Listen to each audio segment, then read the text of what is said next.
काफी हद तक समाप्त होने वाली है। कोई भी एक देश पूरी दुनिया को अब कंट्रोल नहीं करेगा। इस प्रकार के बहुत सारे अलाइनमेंट्स आपको बनते हुए नजर आएंगे। भारत के पास भी बहुत शक्तिशाली अलाइनमेंट्स हैं। भारत जिनका हिस्सा है, चाहे वो कुछ भी आप नाम ब्रिक्स ले लें या कोई भी बहुत, और हमारा यूए के साथ पैक्ट है। और एक सबसे इंपॉर्टेंट चीज समझने की है कि हमारे सऊदी अरब के साथ बहुत विश्वसनीय और बहुत कॉन्फिडेंट रिलेशनशिप्स हैं। तो भारत के खिलाफ, और हमें और हम we are proud of those relationships, और भारत के खिलाफ सऊदी अरब क्या इस प्रकार के अरेंजमेंट के बाद उनको उन रिश्तों को किस नजरिए से देखेगा, ये भी समझने की बातचीत है। तो मेरा मानना यह है कि ये पैक्ट से हमें कोई डरने की जरूरत नहीं है।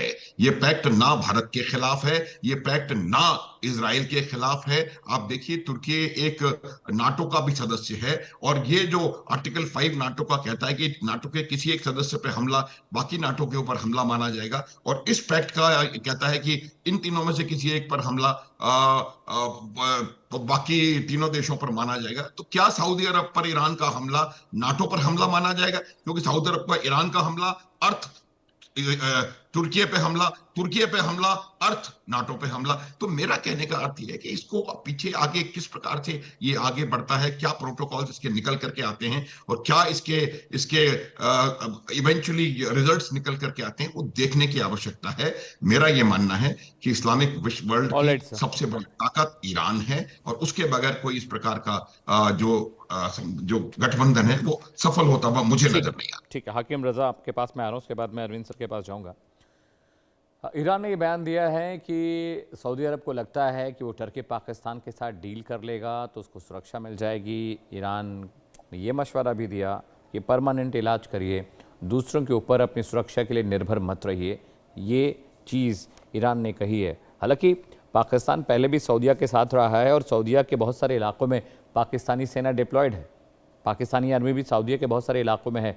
लेकिन हाकिम साहब, कुछ फ़र्क पड़ेगा ईरान को क्या, आपको लगता है? या सऊदीया को सुरक्षा मिल जाएगी, पाकिस्तान और टर्की साथ खड़े हो जाएंगे तो आप नहीं मारेंगे उनको? नमस्कार जी।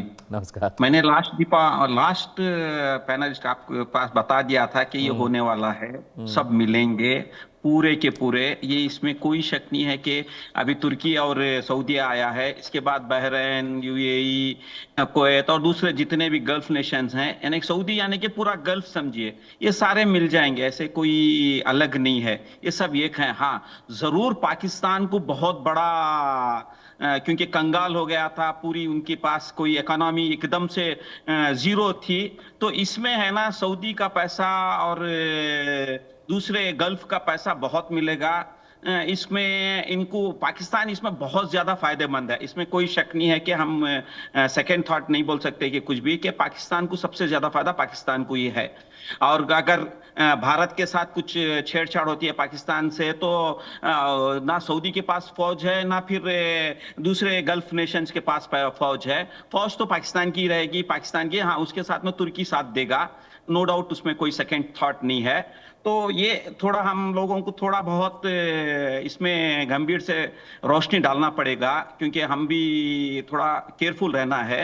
चूंकि जब हिंदुस्तान के साथ जब भी जंग होती है पाकिस्तान की, तो अवाम है ना पाकिस्तान की, वो मुल्क के साथ रहती है, बहुत ज्यादा उनके हौसले बुलंद रहते हैं। यानी कोई भी फौज या कोई भी हुकूमत को जब अवाम साथ देगी तो थोड़ा हौसले बुलंद होते हैं।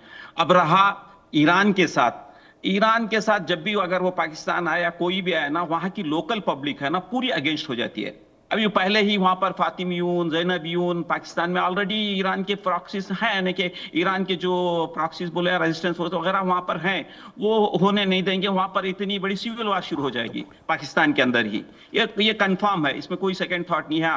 बस ये जो पैक्ट बना, जैसे ही ये साइन हुआ, उसी टाइम पे एक एमपी है रईसी बोल के, उन्होंने ये बयान दिया था कि इससे कोई फर्क पड़ने वाला नहीं है, अपनी नीतियों को बदलना चाहिए सऊदी को, क्योंकि वो जब तक इसराइल को छोड़ के नहीं आएगा, पाकिस्तान सऊदी से या गल्फ पूरे नेशन से, जब तक अमेरिकन बेसेस खत्म नहीं होंगे, इससे कोई ईरान को फर्क पड़ने वाला नहीं है। इवन तुर्की में भी इतना ही है, पूरी अवाम खिलाफ हो जाएगी अगर ये पाकिस्तान ईरान के खिलाफ आएगा। तो यहाँ पर पूरी ये जो रियलिटी बता रहा हूं मैं, यहाँ पर कोई इसमें सेकंड थॉट नहीं है, जो रियलिटी में जा रहा हूं मैं, तो इससे ईरान को उतना कुछ फर्क पड़ने वाला नहीं है, क्योंकि वो सिर्फ हूतियों को डराने के लिए है। हूतियों को कुछ फर्क पड़ने वाला नहीं, पूरी दुनिया भी आके उसको बमबारी करे, कुछ भी करे, तो वहां है ही क्या। वो बोलते हैं कि हम ऑलरेडी गदारों में, हम यानी कि जो वादियां होते हैं ना, जो केव्स, उसमें जिंदगी ज्यादा करते हैं। उनके पास ना चप्पल है ना कपड़ है पहनने के लिए, वो लड़ाई के लिए आगे आते हैं, मिसाइल मार रहे हैं वगैरह वगैरह। वहां पर वो डरने वाली कौम नहीं है, वो कितना भी हो गया वो झुकने वाली भी नहीं है, डरने वाली भी नहीं है। हूतीस को कुछ फर्क पड़ने वाला नहीं है इससे, सिर्फ ये हूतीस को डराने की। इससे पहले आपने देख लिया 2015 से 2023 तक इस्लामिक देश बोल के एक 50